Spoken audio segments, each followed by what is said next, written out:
Thank you, everyone. I'm so honored to be here to represent the Department of Aging, the California Department of Aging, to celebrate the achievements that you have made in terms of making age-friendly communities in the county of San Mateo. But personally, I'm excited to be here as a resident of San Mateo.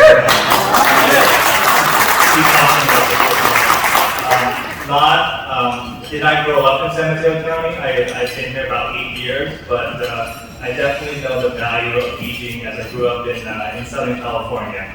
I was born in an intergenerational family with my grandmother, was an immigrant family, and so knowing the value of older adults in my household, but also older adults in the community that helped me be successful as an immigrant kid growing up. So this is the value of having intergenerational communities and exposing children. Hopefully my son will have some of that experience here in San Mateo County as we're building that out.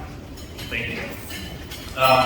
What I wanted to share is some of the work that the Department of Aging is leading and the administration on the California Master Plan for Aging.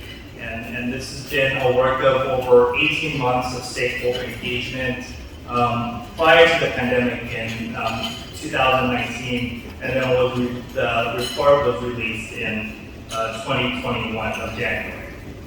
The Master Plan for Aging has 5 bold goals and 23 initiatives. As you see here, goal 1 is housing for all ages and stages. And goal 2, health reimagined.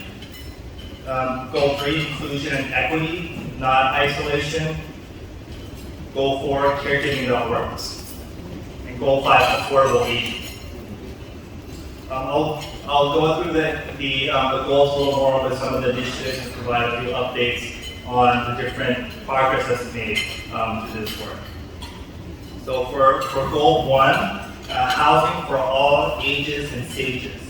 We have a lot of sub-strategies around more housing options, transportation, emergency preparedness, climate, friendly aging. And right now there's been $20 billion invested in affordable housing across the state. There are community care expansion efforts that will reinvest in adult housing and senior care facilities. And also state parks has invested over $500 million in grants for local parks in the community. So those are some of the initiatives that are aligned under Goal 1 of the MPA. Goal 2, health reimagined. So to have access to services, we need to live and home in our communities to optimize health and quality of life. And that is really connected with our communities and our healthcare networks. So one of the big key initiatives that you may hear of is our CalAIM initiative, which is the California Advancing Medicaid, Innovation in Medicaid. And we are seeing that roll out in the next couple of years. There's a transformation in terms of the Medi-Cal services as well as eligibility for individuals to access healthcare across the state. There's investments in healthy brain initiatives and Alzheimer's and pilots across the state. At the Department of Aging, we will be announcing later in October our Alzheimer's Day program pilots to advance dementia care in the communities across the state. So we're hoping that pilot will demonstrate best practices and model for dementia and Alzheimer's care across our communities, and we'll hope to scale that further across the state. I'll go to goal 3, or inclusion and equity.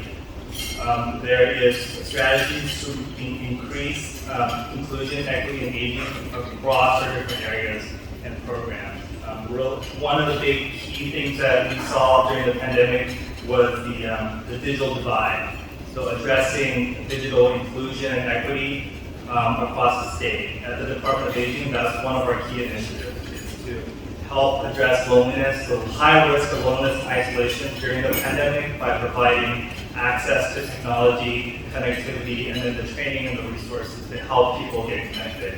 So also we're going to be announcing awards in October of counties across the state that are committing, we're committing $48 $2.5 million to be invested in digital inclusion initiatives throughout the county health agencies. And San Mateo County is one of those counties that have opted in to scale that initiative. Another key issue is around language access. In the state of California, we have, I believe, like over 200 languages, and we are investing that within the state California Health and Human Services and Administration to address the various language needs across the state in our various programs. Goal 4, we're looking at caregiving that works. I think this is a big issue in terms of caregiver supports. The direct care workforce, healthcare workforce that we're seeing throughout the pandemic, and the needs of strengthening a robust pipeline of healthcare workforce, direct care workforce in our communities across the state, and we're seeing across the nation. The California Department of Aging, we're investing $130 million over the next couple of years to advance training supports for non-IHSS caregivers, so that is training programs, stipend programs, grant programs for communities to develop training for non-IHSS. Our sister department at the California Department of Social Services also has a IHSS training career pathways program, so that is complementing direct care needs across the state. Our offices of Department of Public Health, Department of Healthcare Services is also investing in clinical workforce, so that we have a robust workforce to care for our growing aging population and our changing demographics across the state. And then goal 5, affordable aging. Building affordable housing across the state. As an example, in San Mateo County, we have Project Home Key. We have investments in housing and transportation, and to ensure that there's affordable and accessible housing for our communities, especially in San Mateo County, where it is a very high cost of living to aging sensitive.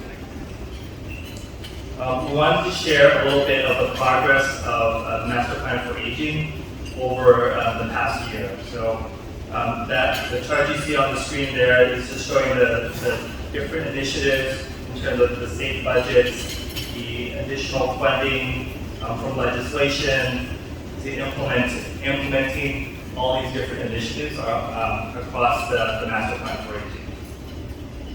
You can access this report that was released earlier this year online, so at mpa.aging.ca.gov, so that details the first year of work. We are now heading in our second year, and new initiatives will be coming out of that, the master plan.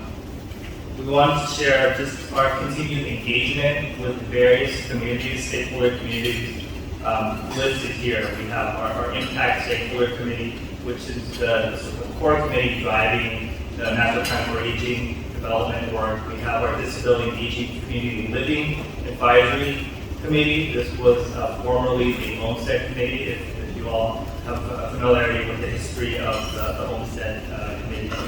And coming out of the MPA's Master Plan for Aging work, we have Equity in Aging, we have Elder Disability and Justice, the Aging Disability Research Partnership, so that's partnering with academic institutions on the data that we're collecting to inform the policies that are being made state and locally. And then a special area is Alzheimer's and related disorders, and an advisory committee is around Alzheimer's and dementia and health and brain initiatives.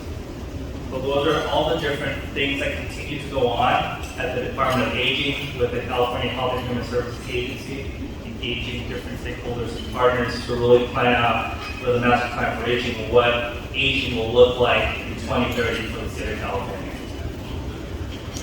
And then I want to share specifically for age-friendly communities.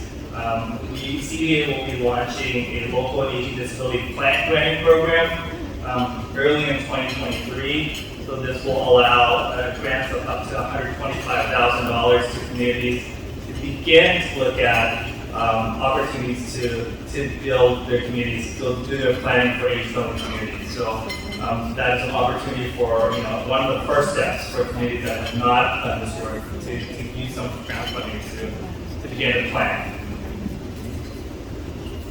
I know that San Mateo County has local playbooks and different plans around the age-friendly community development work, but we all, at the California Department of Aging, we also provide a local handbook for local communities to sort of help formulate and develop their plans around age-friendly. So it is also on our MPA website that will allow communities to plan, engage, sustain, measure how and what an age-friendly community would look like in their respective communities.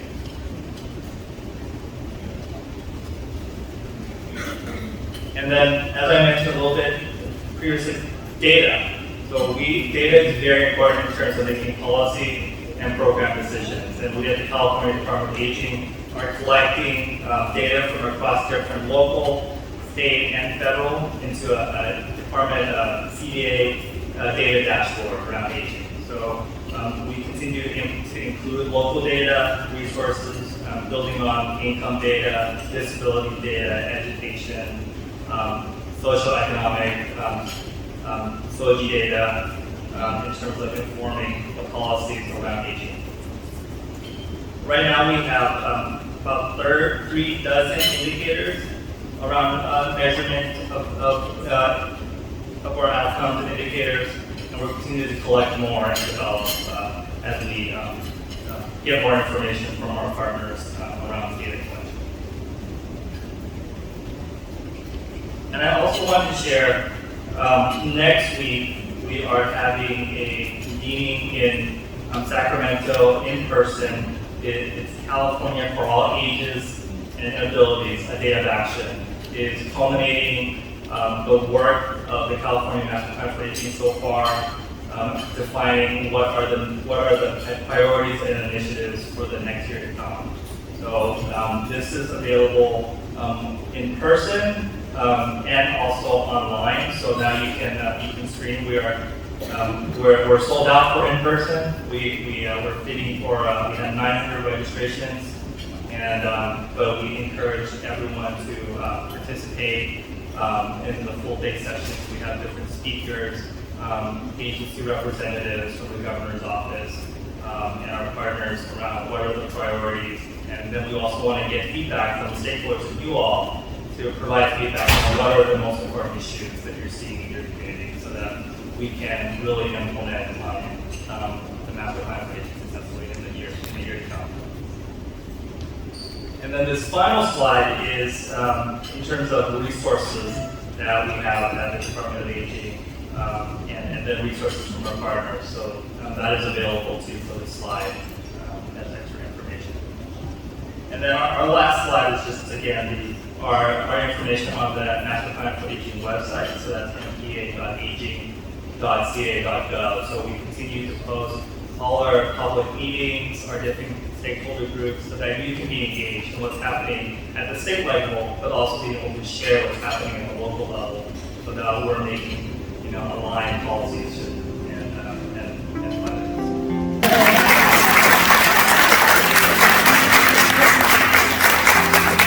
Thank you. And he said the magic words, didn't he?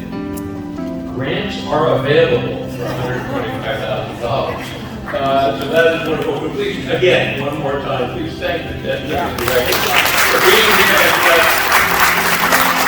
and informative presentation. I mean, the master plan, a lot of times people fault Sacramento for being out of touch, not being part of the community, not understanding. But the work that they've done in this master plan, I think, addresses those areas that are critical for aging in California, and certainly inspire all of us to make sure that San Mateo County we are successful